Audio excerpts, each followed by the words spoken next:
Nectar in Sieve is a novel which was written in 1954 by Kamala Markanande. And when we talk about this novel, we can actually see that the writer's Indian culture and Indian context have had quite a lot of influence on the novel.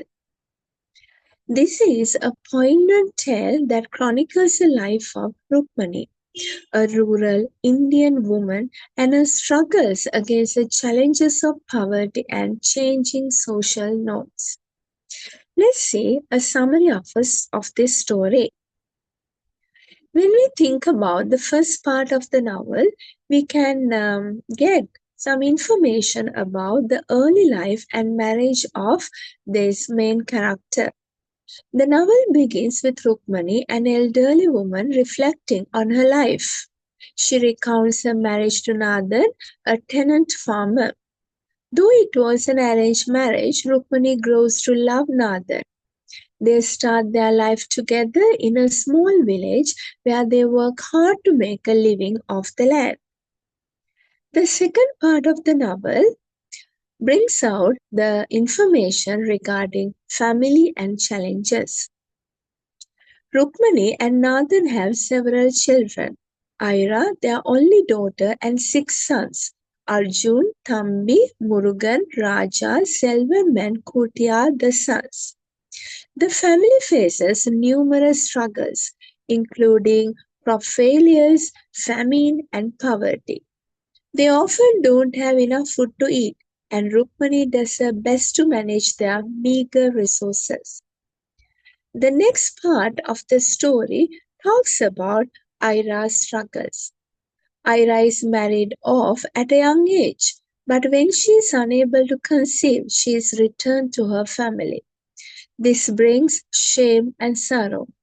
Determined to support her family, Ira turns to prostitution, which further tarnishes the family's reputation but provides much needed financial aid. The rest of the story talks about modernization and displacement. The establishment of a tannery in the village brings significant changes. While it offers job opportunities, it also disrupts the traditional way of life. The influx of money leads to inflation and moral decay. Arjun and Thambi leave for Ceylon in search of better opportunities, and Murugan moves to the city. The next part of the novel brings out the tragedies and resilience. Tragedy strikes when Raja is killed in a tannery accident, and Nathan loses the land they farm due to unpaid debts. Despite these hardships, Rukmani remains resilient.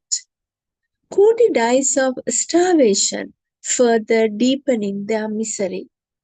Rukmani's ability to find strength and hope amidst the turmoil is a central theme of the whole novel.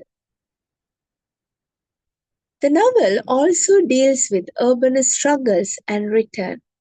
Rukmani and Nathan travel to the city to find Murugan but discover that he has abandoned his wife and children. Nathan falls seriously ill, and the couple, now destitute, struggles to survive. Nathan dies shortly after returning to the village.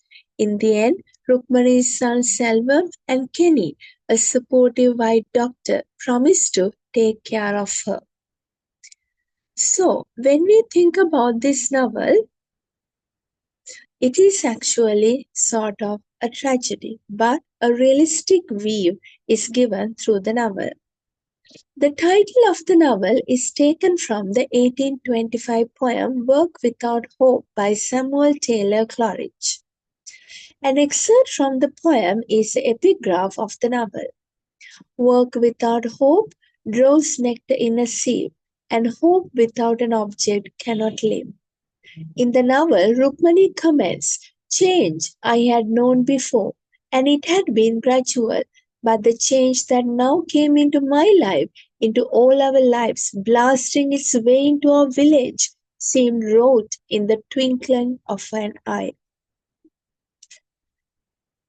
So, in this story, as we got to know, Rukmani and Nathan, who loved each other, began their life and their marriage in relative peace and plenty.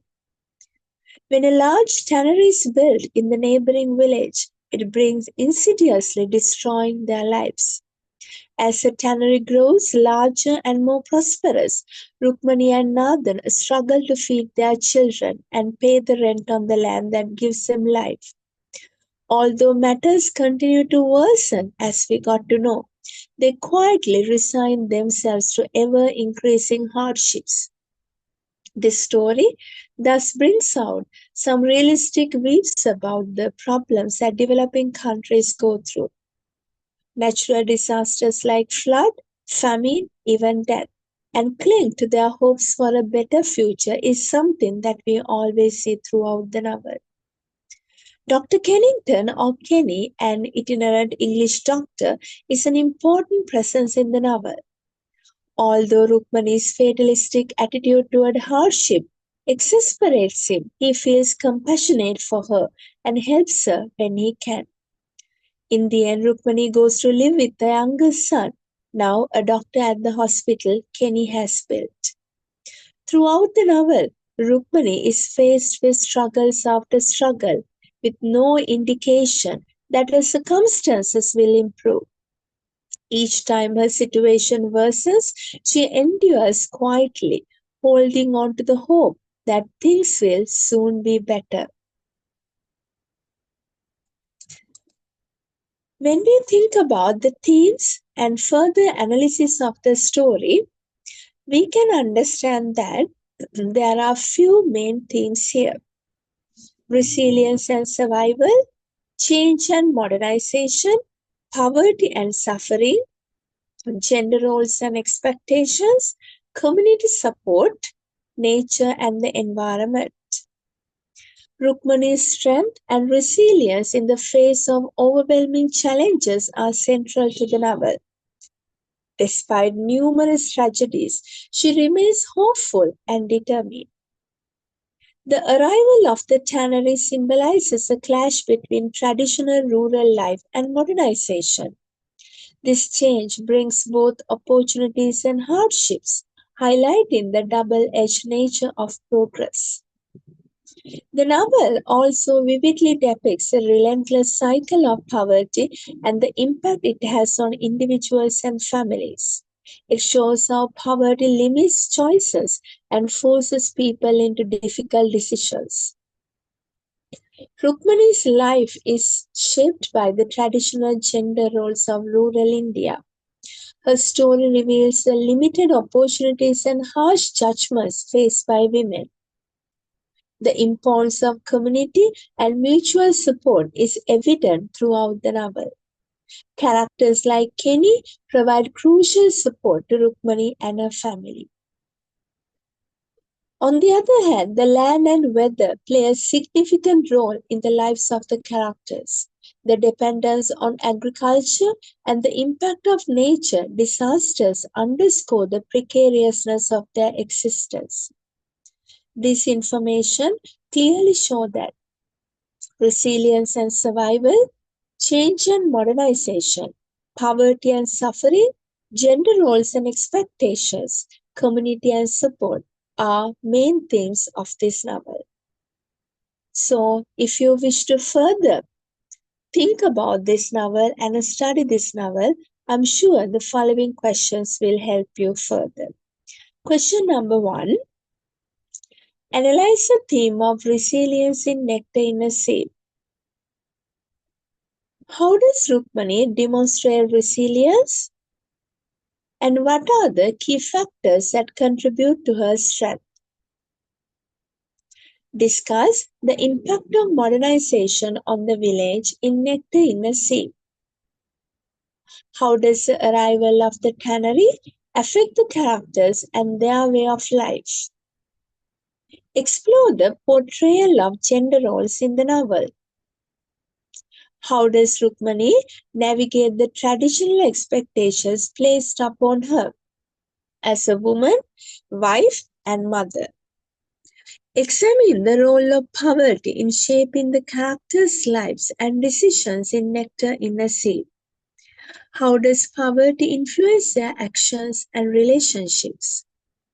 How does the novel Nectar in a Sieve portray the importance of community and support? Discuss the role of secondary characters like Kenny in Rukmani's life. Think about these questions referring to the novel, and the answers will surely make you understand the novel better.